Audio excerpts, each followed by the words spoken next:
Olá para todos, sejam bem-vindos e vamos a mais um vídeo aqui pelo canal. Quais são os pecados que não têm perdão? Ou o pecado que não tem perdão? Existe algum pecado específico que não tenha perdão? Como alguns pensam ou dizem, eu já orientei muitas pessoas aqui pelo canal acerca disto, achando que o pecado que ela cometeu não tem mais perdão, que até estavam desesperadas achando que estavam condenadas pelo seu pecado.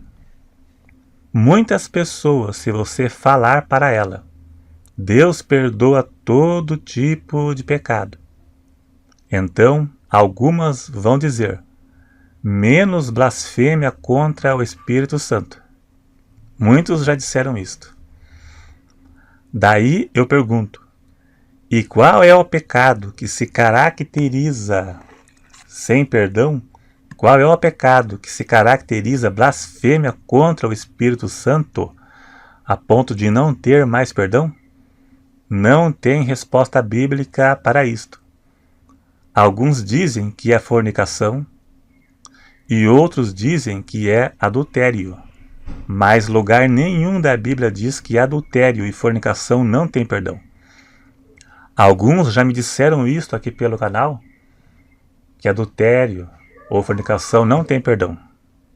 E eu falei, me mostre na Bíblia. Se você mostrar, eu acredito. E até hoje ninguém mostrou, porque não tem. Blasfêmia contra o Espírito Santo não é um pecado específico. Não é um pecado específico que se caracteriza blasfêmia, a ponto de não ter mais perdão. Mas é um estado. Blasfêmia contra o Espírito Santo se resume em rejeição contínua das obras do Espírito Santo, como no caso dos fariseus, por exemplo.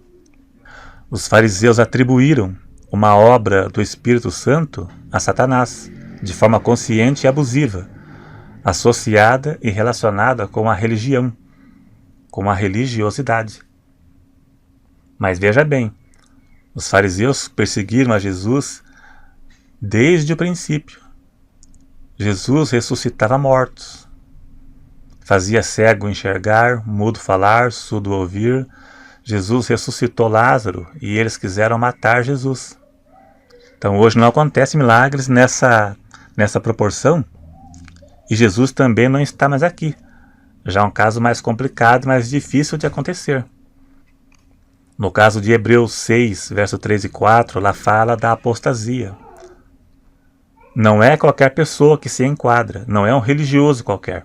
A maioria das conversões hoje é conversão à religião. Não há regeneração, não há transformação por parte do Espírito Santo. Hebreus capítulo 6 se refere a uma pessoa regenerada, uma pessoa iluminada que recebeu e provou o Espírito Santo. Não é um religioso qualquer como vemos hoje, que se converte a um sistema religioso e não ao evangelho puro. Não é regenerado, não é transformado. Na maioria dos casos de hoje. Aqui se refere a uma pessoa que foi iluminada, transformada pelo Espírito Santo, provou o Espírito Santo e se apostatou. Ela nega o que ela viveu, o que ela viu, nega o que Deus fez na vida dela. Rejeição. A rejeição leva ao apagamento do Espírito Santo de dentro da pessoa. Leva ao afastamento do Espírito Santo. O Espírito Santo vai se afastar da pessoa e a levando ao pecado para a morte. 1 João 5,16 lá diz, se vir seu irmão cometer pecado que não é para a morte, orará e Deus dará vida. E há pecado para a morte, aí se diga que não ore. Então, pecado que não é para a morte é a pessoa que caiu, mas está fraca espiritualmente e deseja voltar. E ela reconhece seus pecados. Essa Deus, João manda orar que com certeza Deus a levantará novamente. E o pecado para a morte é a pessoa que se apostatou. Ela nega, ela rejeita voltar. Ela se apostatou. E esse é mais difícil. João diz que para não orar. Em certos casos, Porque não vai adiantar, porque a pessoa nega o que ela viveu, o que ela aprendeu, o que Deus fez na vida dela. O Espírito Santo vai se apagar, vai se afastar dela definitivamente. E ela vai entrar num caminho sem volta. Não tem mais volta para ela. O Espírito Santo é quem convence a pessoa do pecado. João 16:8. Se ele se afastar, a pessoa morrerá espiritualmente, definitivamente, sem retorno. Não existe nenhum pecado que Deus não perdoe. Lucas 15 cita 3 parábolas que falam dos desviados.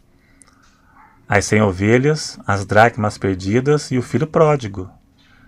1 João 2:1 diz: se pecarmos, temos um advogado. Se pecarmos, que pecado é este? Apocalipse 2, verso 5, lá está escrito: lembra-te, pois, de onde caíste, arrepende-te e pratica as primeiras obras. Cair, para cair, deve estar em pé. Então essas passagens retratam o desviado do Evangelho. Qual foi o pecado do filho pródigo? Veja que o pai, que é Deus, o recebeu de braços abertos, sem perguntar quais foram os pecados que ele cometeu enquanto estava fora. Ele não perguntou, ele o recebeu de braços abertos, comemorando a sua volta. O arrependido, todo aquele que se arrepende alcança perdão. Provérbios 28:13, o que arrepende e deixa alcança misericórdia. Quando Adão e Eva pecaram, Deus não os abandonou. Deus preparou um plano de resgate para eles e para aqueles que pecarem, como herança do pecado de Adão. Deus deu a chance de salvação para eles, da mesma forma que deu para Caim. Deus condenou o pecado, mas não eles. Eles tinham chance de salvação. Caim não se arrependeu, como podemos entender. Então Deus não abandonou Adão e Eva quando pecaram. Deus preparou um plano para resgatá-los. Deus deu o perdão a eles. Mas as consequências eles sofreram. Perderam o privilégio de viverem para sempre no paraíso, não morrerem. Sofreram as consequências que todo ser humano leva até hoje. Deus perdoa, mas nem sempre isenta da consequência. A lei da semeadura, tudo que o homem plantar, isso também ceifará, serve tanto para justo quanto para incrédulos. Deus perdoa. Muitos homens de Deus na Bíblia pecaram, erraram, tropeçaram. Deus os perdoou, mas as consequências eles tiveram que levar. Veja Davi, Sansão, esses dois pagaram caro pelos seus pecados. Jacó e outros que pagaram, Deus perdoa, mas as consequências nem sempre ele evita que a pessoa sofra para que ela aprenda com o sofrimento, com os erros. Ela aprenda e pense da próxima vez. Deus não se deixa escarnecer. Quando o homem peca, Deus perdoa, mas ele conhece o coração da pessoa e sabe quando o arrependimento é sincero e quando é fingimento, e às vezes é pela consequência. O amor é a essência do caráter de Deus. Acreditar que Deus não perdoa certos tipos de pecado é não conhecer seu amor e sua misericórdia. É falta de conhecimento de Deus. A salvação é pela graça, acompanhado de misericórdia. Graça é favor imerecido. A pessoa recebeu algo sem merecer. Ela não fez nada para merecer. Ninguém fez nada para que merecesse a salvação. É algo dado de graça, sem fazer nada em troca, sem merecer. Se homens de Deus do passado erraram e Deus os perdoou, imagine se Deus não perdoaria hoje. Por quê? Não existe margem bíblica para dizer que Deus não perdoa hoje, pois os homens do passado também foram salvos pela graça como nós. A salvação sempre foi pela graça, que inclui misericórdia daqueles que pecam. Deus perdoa todos os pecados, mas nunca se esqueça que poderá pagar as consequências do pecado. Deus não se deixa escarnecer. Muito obrigado a todos, então. Gravei de dia aqui, né? Eu sempre gravo à noite, mas dessa vez não teve jeito. Tá aí choro de criança gritando ali, às vezes carro, mas dessa vez foi uma criança chorando ali, que não teve jeito, foi inevitável. Então obrigado a todos aí, clique em gostei, espero não ter ofendido ninguém. Dá um joinha, se inscreva no canal, clique no sininho para ativar as notificações e até o próximo.